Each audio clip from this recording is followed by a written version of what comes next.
Donc, bonjour la famille, j'espère que vous allez bien. Ici et l'homme c'est signature les VPR Nabino. Yo yebi.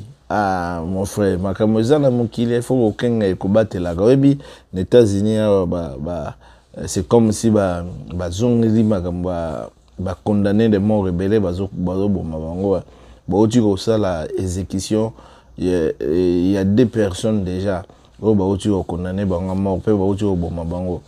Monto na zo tchela bino na photo comme on est Brand Brewer a sali 30 une affaire 32 ans 33 ans en prison.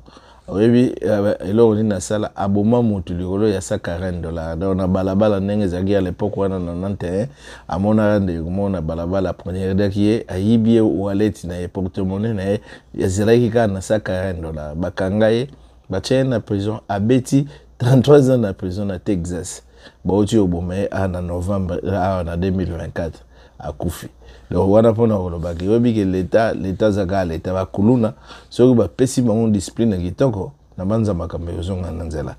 Et voilà tobeta masolo ya musique Jibem Piana pas chéri félicitations à na équipe na Mobimba.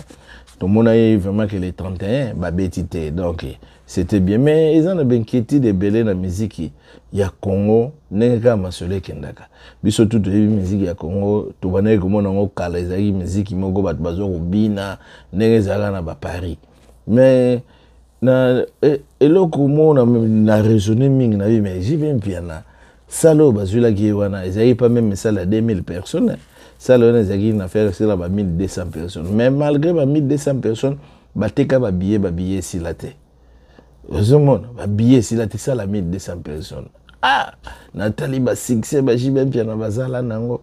Est-ce que ba succès on a vraiment bon tout le monde va bercer tonda. Tout le monde a Jibem Piana beti ça ba sala minene tonda. Mais nengeni ni époque lelo ba musique on bazo ba tout nyonso wana ata ya nostalgie ba ko kosomba ba billet inquiétude pas eza yango wana. Ah, musique yezo kende musique eza business moko faut bazwa choix nango so bazwa choix nango te yoko sala moi déclin quoi to lobela la musique donc il faut musique ezala kitoko tozo monaka c'est une nouvelle génération de golo babon nouvelle génération motezo simba et c'est moni et pas to comme lelo to rigolo bagé grandeur ya Fali ou bien grandeur ya naye zomona puis c'est parmi les musiciens tout oh bazo beta na Paris bazo beta en plein Paris bazo tondi ça na pas même Redi ami c'est à salagi plein mais faut mona Redi ami c'est publicité ça là publicité Redi ami donc aningisa mon kili bon na pub héritier pe aningisa mon kili fait neng bango tout bazo ça ba publicité makasi mais Fali tanga yaka publicité vraiment au mona ka bon pour etondi et pas ba o laksa que force bon obini to na usapana mingi na Jibem Piana de azape vielu bon a wuté go bungisa sega tinki déjà et ça c'est bien mais on il faut on a selon perspective nanga il faut bongisa makambe belé il faut bongisa makambe belé pour bete sous concert ya kitoko au combat na Panama moni musique yongo soki babongisi yongo te en tout cas na éviter ndeni ne kozalobia koloba bien nega to loba Jibem Piana kotoni ça papa chéri l'homme qui a mis l'eau dans coco akosala makambo bogomona mais batikete kamate gomba batikete kamate. Donc cela veut dire quelque chose qui ne va pas bon total là après enterrement c'est gain nengeni masolo yo kende soko ekende bien.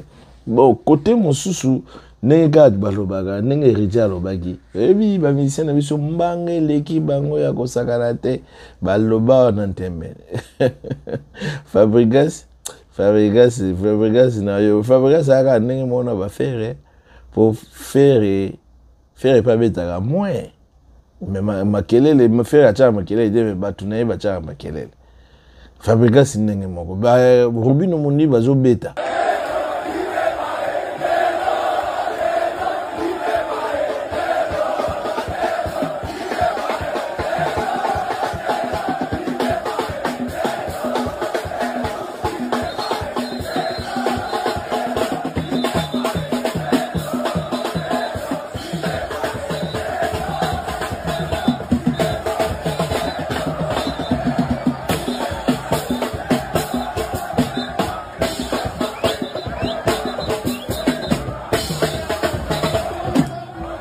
mais Fabregas na munone ka ya legi robin to Fabregas abeta nzembo moko ka ya mado tango bazala kala bango tu na ba na orchestre na ba bina filé mais jusque là en tout cas salimo mikolo succès zate guerre wana omoni lelo tango tuna mambo date na sombaki parler tout ça nde naza boye nana bato ngana futaka bandako pana bango.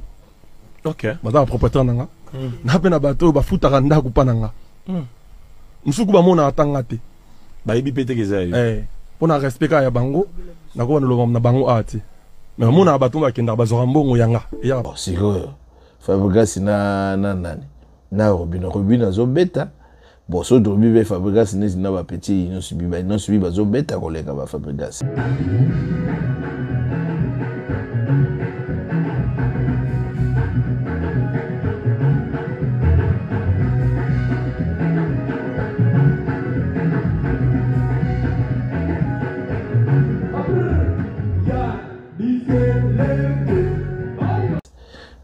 Dans la musique, il y a toujours le baptême de musique, il y a toujours ça.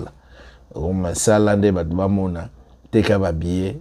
Comme la musique, il y a business. Si vous avez ça, ah, un tel, a dansé, mais au business, ils ont marché, tu as dansé. Bon, au début, tu as air, à suivre.